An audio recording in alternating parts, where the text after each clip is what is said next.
शांति। ओम शांति। 9 नवंबर 2023। आज के बाबा के महावाक्य। आज बाबा ने कहा, मीठे बच्चे, देह अभिमान में आने से ही माया की चमाट लगती है। देही अभिमानी रहो तो बाप की हर श्रीमत का पालन कर सकेंगे। प्रश्न, बाप के पास 2 प्रकार के पुरुषार्थी बच्चे हैं, वह कौन से? उत्तर, एक बच्चे हैं जो बाप से वर्षा लेने का पूरा पुरुषार्थ करते हैं। हर कदम पर बाप की राय लेते हैं। दूसरे फिर ऐसे भी बच्चे हैं जो बाप को फारकती देने का पुरुषार्थ करते हैं। कोई हैं जो दुख से छूटने के लिए बाप को बहुत याद करते हैं। कोई फिर दुख में फंसना चाहते हैं। यह भी वंडर है ना। गीत महफिल में जल उठी शमा। ओम शांति। बच्चों ने गीत तो बहुत बार सुना है। नए बच्चे फिर नए सिर सुनते होंगे। जबकि बाप आते हैं तो आकर अपना परिचय देते हैं। बच्चों को परिचय मिला हुआ है, जानते हैं। अभी हम बेहद के माता पिता की संतान बने हैं। ज़रूर मनुष्य सृष्टि का रचयिता माता पिता होगा, परंतु माया ने मनुष्यों की बुद्धि बिल्कुल डेड कर दी है। इतनी साधारण बात बुद्धि में नहीं बैठती। कहते तो सभी हैं कि हमको भगवान ने पैदा किया है, तो ज़रूर माता पिता होंगे। भक्ति मार्ग में याद भी करते हैं। हर धर्म वाले गॉड फादर को ज़रूर याद करते हैं। भक्त खुद तो भगवान हो नहीं सकते। भक्त भगवान की बंदगी करते हैं।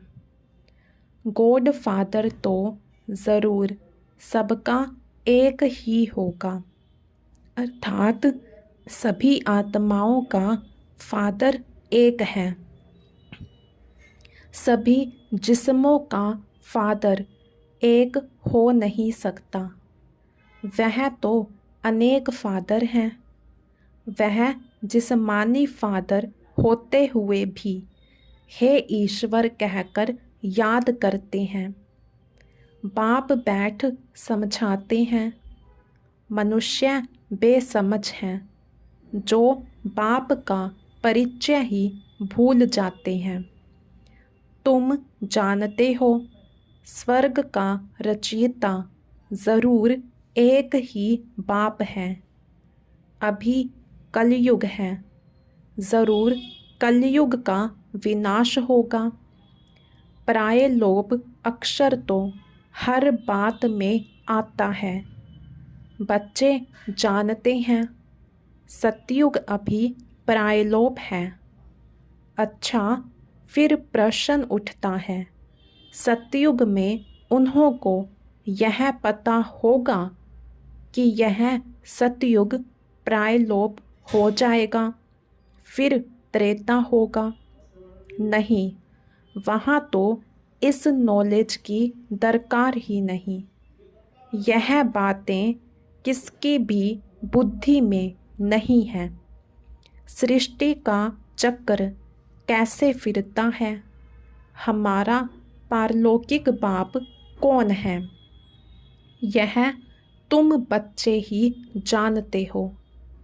मनुष्य गाते हैं, तुम मात पिता हम बालक तेरे, परंतु जानते नहीं। तो कहना भी ना कहने के बराबर हो जाता है। बाप को भूल गए हैं, इसलिए ऑर्फन बन पड़े हैं। बाप हर बात समझाते हैं, श्रीमत पर कदम कदम चलो, नहीं तो कोई समझ माया बड़ा धोखा देगी। माया है ही धोखेबाज। माया से लिबरेट करना यह बाप का ही काम है। रावण तो है ही दुख देने वाला, बाप है सुख देने वाला। मनुष्य इन बातों को समझ नहीं सकते। वह तो समझते हैं, दुख सुख भगवान ही देते हैं।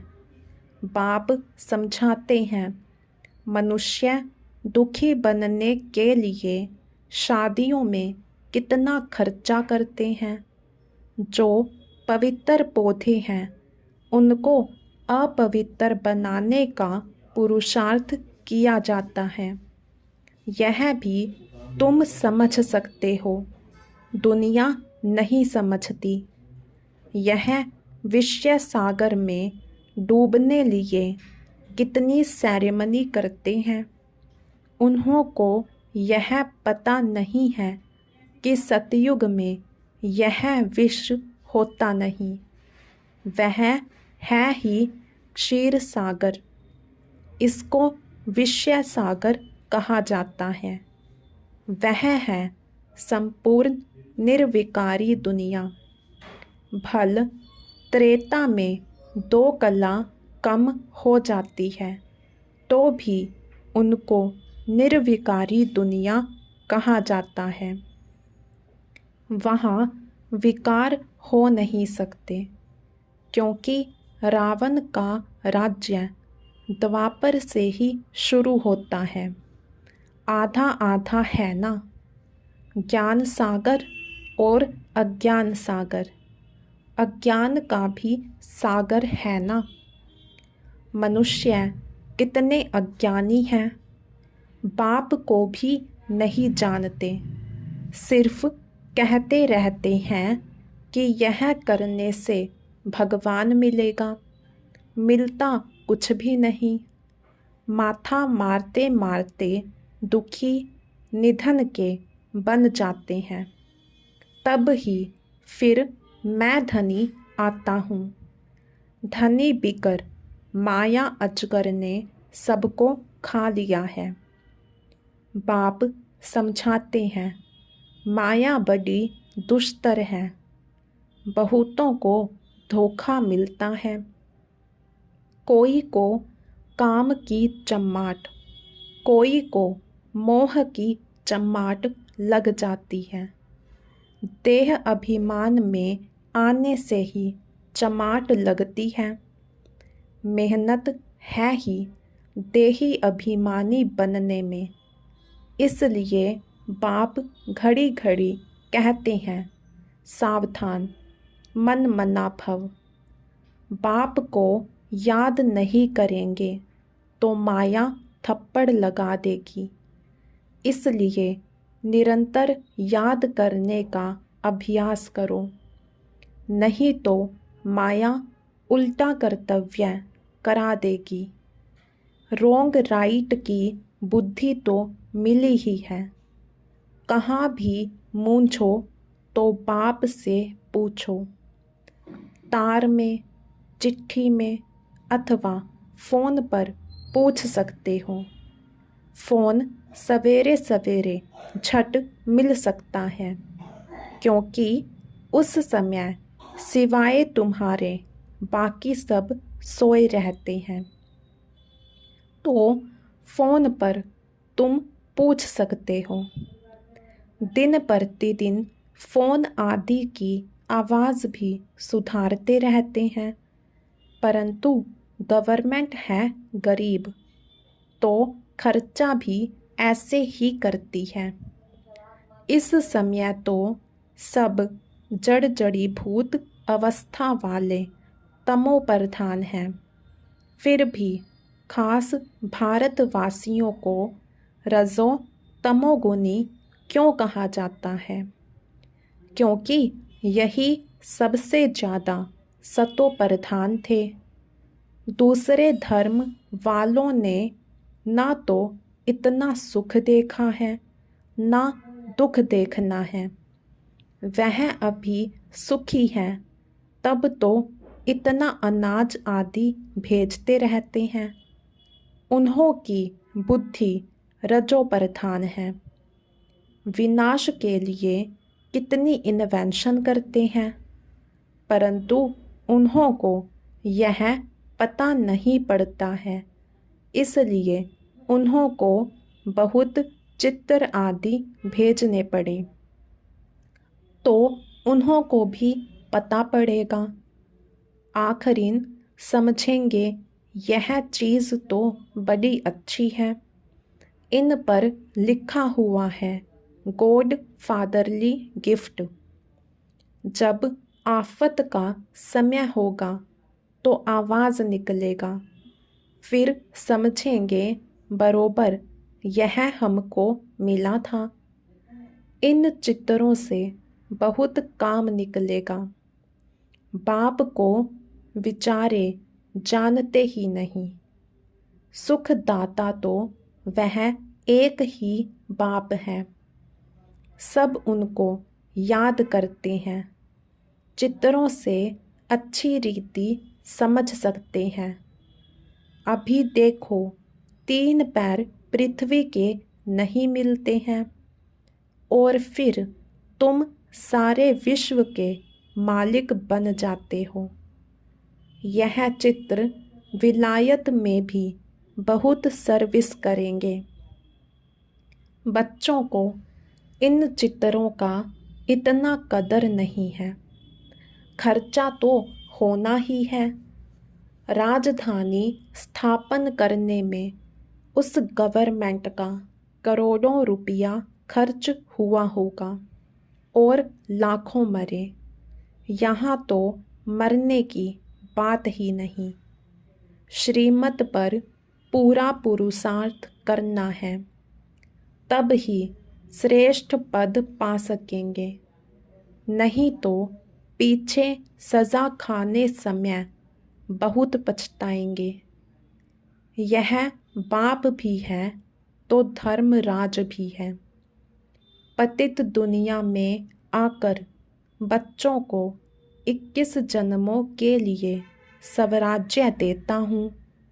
अगर फिर कोई विनाशकारी कर्तव्य किया तो पूरी सज़ा खाएंगे।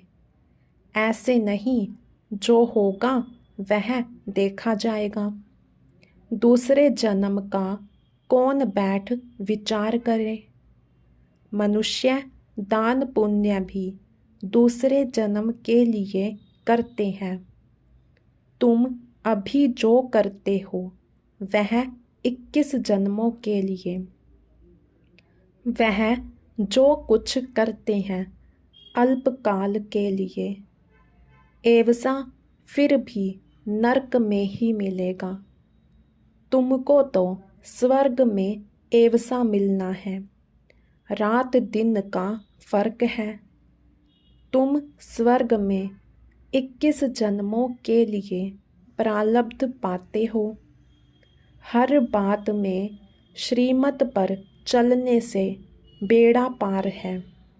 बाप कहते हैं, तुम बच्चों को नैनों पर बिठाकर बड़े आराम से ले जाता हूँ। तुमने बहुत दुख उठाए हैं। अब कहता हूँ तुम मुझे याद करो। तुम नंगे आए थे, यह पार्ट बजाया, अब फिर वापस जाना है। यह तुम्हारा अविनाशी पार्ट है। इन बातों को कोई भी साइंस घमंडी समझ नहीं सकते। आत्मा इतना छोटा स्टार है, उनमें अविनाशी पार्ट सदैव के लिए भरा हुआ है। यह कभी समाप्त नहीं होता। बाप भी कहते हैं, मैं भी तो क्रिएटर और एक्टर हूँ। मैं कल्प कल्प आता हूँ पार्ट बजाने।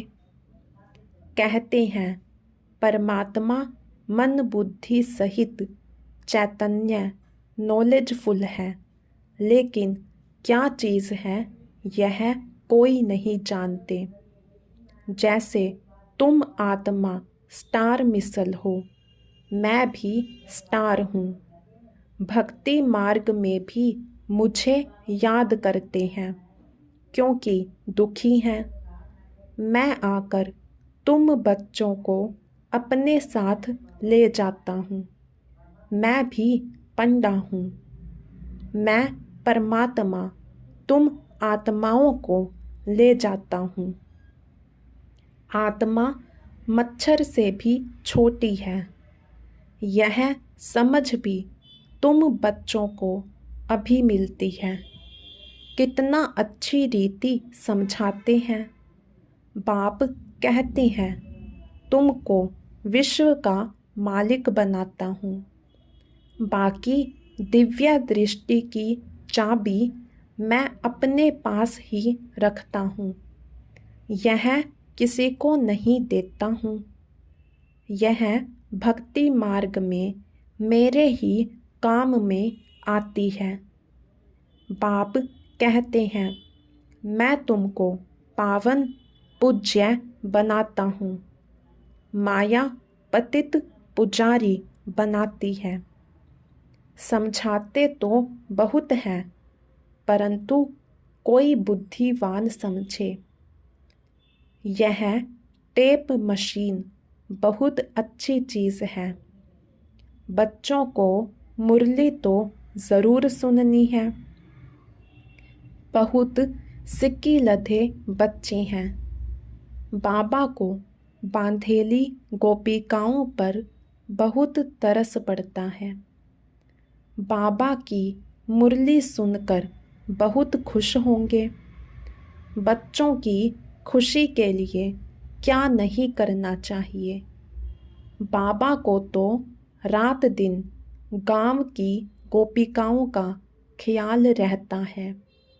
नींद भी फिट जाती है। क्या युक्ति रचें, कैसे बच्चे दुख से छूटें।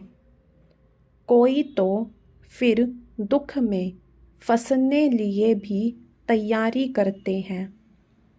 कोई तो पुरुषार्थ करते हैं वर्षा लेने का, तो कोई फिर फारकती देने का भी पुरुषार्थ करते हैं। दुनिया तो आजकल बहुत खराब है। कोई बच्चे तो बाप को मारने में भी देरी नहीं करते हैं। बेहद का बाप कितना अच्छी रीति समझाते हैं। मैं बच्चों को इतना धन दूंगा जो यह कभी दुखी नहीं होंगे। तो बच्चों को भी इतना रहम दिल बनना चाहिए कि सबको सुख का रास्ता बताएं। आजकल तो सभी दुख देते हैं, बाकी टीचर कभी दुख का रास्ता नहीं बताएंगे। वह पढ़ाते हैं। पढ़ाई सोर्स ऑफ इनकम है। पढ़ाई से शरीर निर्वाह करने लायक बनते हैं। माँ बाप से भल वर्षा मिलता है, परंतु वह क्या काम का। जितना जास्ती धन उतना पाप बहुत करते हैं। नहीं तो तीर्थ यात्रा करने बड़ी नम्रता से जाते हैं, परंतु कोई कोई तो तीर्थ यात्रा पर भी शराब ले जाते हैं। फिर छिपाकर पीते हैं। बाबा का देखा हुआ है, शराब बिगर रह नहीं सकते। बात मत पूछो। लड़ाई में जाने वाले भी शराब खूब पीते हैं। लड़ाई वालों को अपनी जान का ख्याल नहीं रहता है। समझते हैं आत्मा एक शरीर छोड़ जाकर दूसरा शरीर लेगी। तुम बच्चों को भी अभी ज्ञान मिलता है। यह छीछी शरीर छोड़ना है। उन्हों को कोई ज्ञान नहीं, परंतु आदत पड़ी हुई है मरना और मारना। यहाँ तो हम आपे ही बैठे बैठे बाबा के पास जाना चाहते हैं। यह पुरानी खाल है। जैसे सर्प भी पुरानी खाल छोड़ देते हैं। ठंडी में सूख जाती तो उतार देते हैं। तुम्हारी यह तो बहुत छी पुरानी खाल है। पार्ट बजाते अब इनको छोड़ना है। बाबा के पास जाना है। बाबा ने युक्ति तो बताई है, मन मना भव, मुझे याद करो बस। ऐसे बैठे बैठे शरीर छोड़ देंगे। सन्यासियों का भी ऐसे होता है, बैठे बैठे शरीर छोड़ देते हैं, क्योंकि वह समझते हैं आत्मा को ब्रह्मा में लीन होना है। तो योग लगाकर बैठते हैं, परंतु जा नहीं सकते। जैसे काशी कलवट खाते हैं, वह जीव घात हो जाता है। यह सन्यासी भी बैठे बैठे ऐसे जाते हैं। बाबा का देखा हुआ है, वह हुआ हठ योग सन्यास। बाप समझाते हैं, तुमको 84 जन्म कैसे मिलते हैं। तुमको कितनी नॉलेज देते हैं। कोई बिरला ही श्रीमत पर चलता है। देह अभिमान आने से फिर बाप को भी अपनी मत देने लग पड़ते हैं। बाप समझाते हैं, देही अभिमानी बनो, मैं आत्मा हूँ। बाबा आप ज्ञान के सागर हो। बस बाबा आपकी राय पर ही चलूँगा। कदम कदम पर बड़ी सावधानी चाहिए। भूलें तो होती रहती हैं, फिर पुरुषार्थ करना पड़ता है। कहाँ भी जाओ बाप को याद करते रहो। विकर्मों का बोझ सिर पर बहुत है। कर्म भोग भी चुकतू करना होता है ना। पिछाड़ी तक यह कर्म भोग छोड़ेगा नहीं। श्रीमत पर चलने से ही पारस बुद्धि बनना है। साथ में धर्मराज भी है, तो रिस्पॉन्सिबल वह हो गया। बाप बैठा है, तुम क्यों अपने पर बोझा रखते हो। पतित पावन बाप को पतितों की महफिल में आना ही है। यह तो नई बात नहीं, अनेक बार पार्ट बजाया है, फिर बजाते रहेंगे। इसको ही वंडर कहा जाता है। अच्छा पारलौकिक बाप दादा का मीठे मीठे सिकिलथे बच्चों प्रति याद प्यार और गुड मॉर्निंग। रूहानी बाप की रूहानी बच्चों को नमस्ते। धारणा के लिए मुख्य सार, बाप समान सबको दुखों से लिबरेट करने का रहम करना है, सुख का रास्ता बताना है। कोई भी विनाशकारी उल्टा कर्तव्य नहीं करना है। श्रीमत पर 21 जन्मों के लिए अपनी प्रारब्ध बनानी है। कदम कदम पर सावधानी से चलना है। वरदान: वायदों की स्मृति द्वारा फ़ायदा उठाने वाले सदा बाप की ब्लेसिंग के पात्र भव। वायदों की स्मृति द्वारा फ़ायदा उठाने वाले सदा बाप की ब्लेसिंग के पात्र भव।